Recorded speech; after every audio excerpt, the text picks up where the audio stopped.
0.314什么的，对不对？那任何一个有限小数，我可不可以把它写成无穷小数？比如说0.31这个小数，我要把它写成一个无穷小数，要怎么写？我们可以把它写成0.309循环，对不对？0.30999999999999，可以吗？好，我们现在规定一件事情，任何一个实数我都要用无穷小数来表示，就是我要求它并不会从某一项开始全部都是零，可以吗？如果它会从某一项开始都是零，我就故意把它写成循环的样子。比如说0.32，我就故意写成0.3199999999这个写法。那这个写法有一个好处，任何两个实数，它的写法如果一样，它是同一个实数，而且同一个实数只会有一种写法，就写成循环，写成这个无穷小数的时候，不会有两种写法，可以接受吗？同一个数字写成无穷小数，只有一种写法。好，如果你可以接受的话，那我们要这么做：小数表示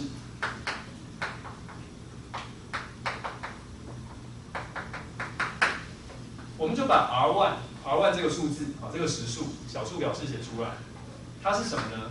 我们就把它写成0.A11A12A13A14点，这些 A 呢就是那些小数位数0到9的数字，但是我有一个要求，它要是一个无限小数表示。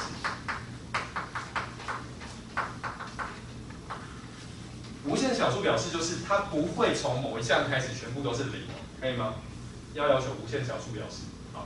好，所以第一个实数我把它表示完了，然后再看第二个实数。第二个实数怎么写呢？它可能写成0.A21A22A23A24点。好，我就把它小数写出来，无穷小数表示写出来了。一样的 R3 也写成0.A31A32A33A34点，好，以此类推，不断的写下去。我们每一个人都可以这样写，对不对？都可以列出来。所以我得到一张小数表示的阵列，这每一个数字都是0到9，而且任何一个横列不会发生从某一项开始全部都是0的状态，可以吗？好，现在我说，这是可数的，对不对？所以这已经列出全部的喽，这就是全部01的元素，对不对？全部的点，对不对？全部的。我现在要准备做的事情是，我要做一个新的01的元素，而且不在你列的这里面，这样就会得到矛盾了，对不对？因为我说这已经是全部01的元素了嘛，所以如果我可以写出一个不在这张列表里面的01的元素，我就得到一个矛盾了，对吧？那要怎么写呢？你就写，好，我们选0到9间的整数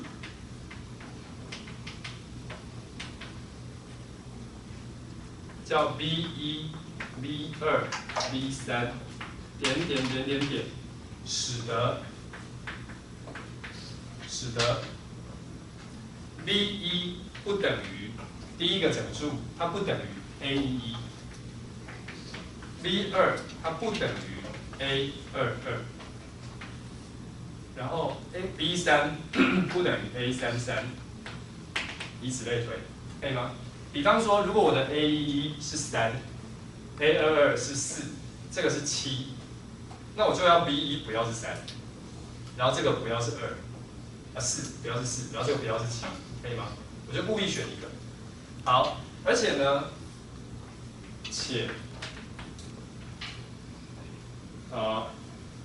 不会从某一项开始都是0的啊，不会有 Bj 等于0当 j 大于等于某个。好，而且我可以做到不会发生从某一项开始 B 都是0。为什么？因为我只要让它跟那个数字不一样就好了嘛。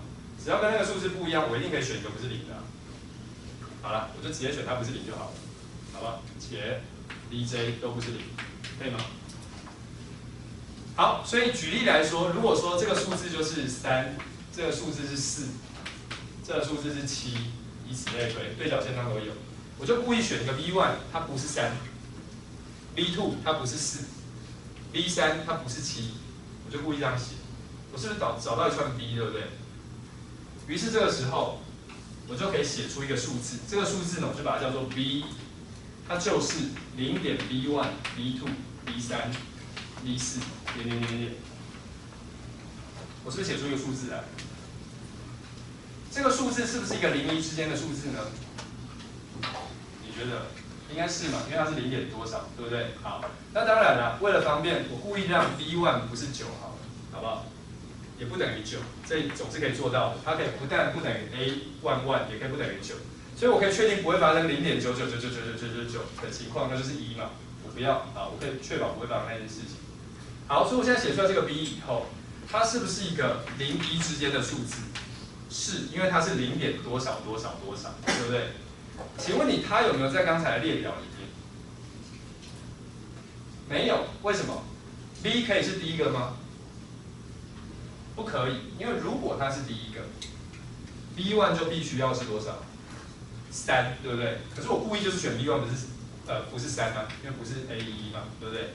那如果 b 是第二个呢 ？b2 就要是多少？4，对不对？可是我刚才就故意要选它不是4啊，可以吗？好，我再把它恢复，好，这叫 a11、a22， 好 ，a33， 好不好？那 b 可不可以是第三个呢？也不可以嘛，因为如果它是第三个的话 ，b3 就必须要是 a33， 对不对？可是我刚才选 b3 的时候，就是故意选它不要是 a33 的，好，以此类推，它不可以是这张列表里面的任何一个，可以吗？比如说，它可以是第100个吗？不可能，因为如果它是的话 ，b100 它的第100位就应该要等于 a100，可是我们选 b100就是选择让它不会等于 a100，可以吗？所以我们这样一来，是不是做出了一个新的不在这张列表里面的0、1中间的数字？这样就得到矛盾了，因为你说你已经列出全部的了嘛，可以吗？你利用它是可数这件事情就列出来，可是列出来之后，你居然可以造一个新的不在它们里面的元素，这样就得到一个矛盾。好，所以其实实数就是不可数的。那这件事情告诉你什么？告诉你说，其实无限里面是有分的，有一种是可数的，那是最小的一种无限，有比它更大的，像实数就比可数的还要再大一些，它没有办法编号。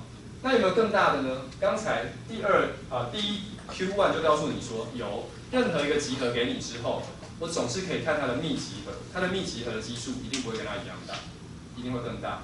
所以任何一个集合都可以找到一个基数，某种意义上来说比它大的。好，最后可以回答一个问题，来问大家：我如果把全部的集合收集起来，放在一个大括号里面，请问你它是一个集合吗？我想到我们一开始有提到群体嘛，我们说恰当的群体，对不对？什么是恰当的群体？于是第一个问题就是说，好，那我们说集合应该是一种恰当的东西。我们考虑所有集合的集合，我把集合当元素全部收集起来，请问你它是不是一个集合？你觉得它是不是一个集合？答案是不是？你说看不出来哪里不是，因为你就把它收集在一起，对不对？哪里不是呢？因为如果它是的话，它的基数就要比它的幂集合还要小。因为刚才讲 Q1 的问题是告诉你说，任何一个集合的元素个数不会超过，一定会它的幂集合绝对跟它不会有对设。那你已经知道它可以塞到幂集合里面了，所以你如果有一个全部集合的集合，它是最大的集合，对不对？它的幂集合是不是它自己的子集？因为它的幂集合也是一个集合嘛，所以它的幂集合可以塞在它自己里面，对吧？所以它跟它的幂集合就可以互相塞到对方里面，对不对？所以按照 Q2， 你知道它们俩就要有个对设，所以它跟它的幂集合就要有对设。可是按照 Q1， 它跟它的幂集合不可以有对设，所以只有一种结论，就是全部的集合的群体并不是一个集合，因为如果它是，它就适用于我们刚才讲的这一套讨论，可以吗？所以它告诉我们说，并不是把一堆东西放在一个括号里面，我们就说它是一个好集合，我们可以对它来做任何操作。不是哦，因为全部的集合构成的群体，就不能说它是一个集合，不然的话就会跟我们刚才得到的 Q1 啊、Q2 啊这些答案，Q0、Q1、Q2、Q3 这些答案违背。好，应该是讲 Q3，我刚才可能讲 Q2， 讲错了 ，Q1、Q2 会跟它违背，可以吗？好，不好意思，超过5分钟，我们今天可能就讲到这边。好，那下一次的活动是在12月6号，不知道大家有没有报名？我希望大家在这个过程中可以感觉到有一些。